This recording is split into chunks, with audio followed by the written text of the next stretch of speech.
مرحبا شباب، رجعنا لكم فيديو جديد.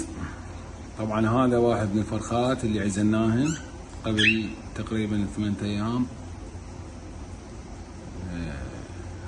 مثل ما تشوفون طبعا انا عزلتهن بعمر كبير، يعني عمرهن 45 يوم تقريبا، تاخرت عليهن بس ما عليهن شيء، يتعلمن.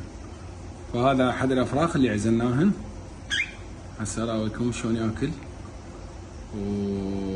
وباقيات خواته هناك ذيك الصفحه خالهن. فهسه اللي يسالني ليش قاصهن حتى لا يطيرن يتعورن بالمراوح مالت البيت. شوف هسه هاي السرنجه طبعا فارغه، بس شنو على مود تشوفون شوف تعال.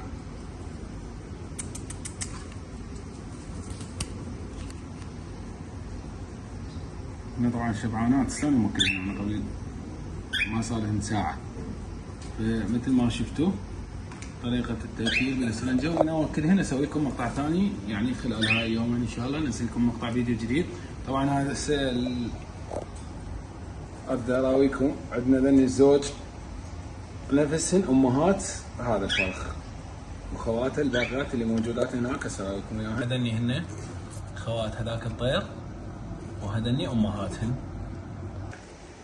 فهذني الخوات وهذا واحد من عزهن.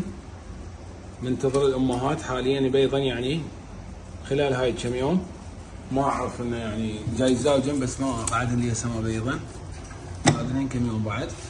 وعندنا زوج جديد. بما انه متابعينا انتو اقترحوا لنا والله ياهو من عندهن الزوجين. كم واحد عندنا؟ 1 2 3. طبعا هذا الطير ما شاء الله لونه صاير فتشي كلش حلو. وخر انت من قبال الكاميرا خلينا نشوف، يعني شوف لونه فتشي راقي. فبما انه متابعين انتو وتعرفون النتيجة الذكر وتعرفون كل التفاصيل، قلوا لنا كتبوا لنا منو النتية ومن الذكر بالتعليقات، وياهن اللي نزوجهن. وعندنا طبعا ذني الجولدنات بعد اللي هسه طبعا المفروض اليوم، طبعا المفروض الشادات 4 بيضات، شادات 4 ووحده من عندهن خربانه يعني ما ملقحه. ف تابعونا فيديوهات جديده، وان شاء الله عندنا افكار جديده بس متان ان شاء الله تصير ان شاء الله اذا الله سهل خلال الفتره القادمه. فيديوهات جديده بمكانات مختلفه وفعاليات عندنا جديده. فتابعونا، لايكاتكم تعليقاتكم وبوجودكم وبدعمكم نستمر ونقدم الافضل. فتحياتي لكم، وخلينا اراويكم هذني قبل لا اسد الفيديو.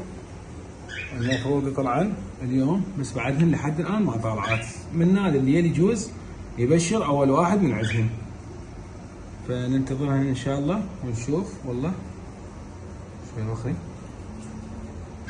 اي بعدهن ولا واحده طالعه. شوف يمكن منقره بيهن وحده ما جاي اشوفها. قولوا لي جاي تشوفونها انتم بالفيديو ولا لا؟ هذني هن البيضات منتظر طبعا خلال هاي اليومين. خليكم ويانا، وقلت لكم بوجودكم وبدعمكم نستمر حتى نقدم الاحسن.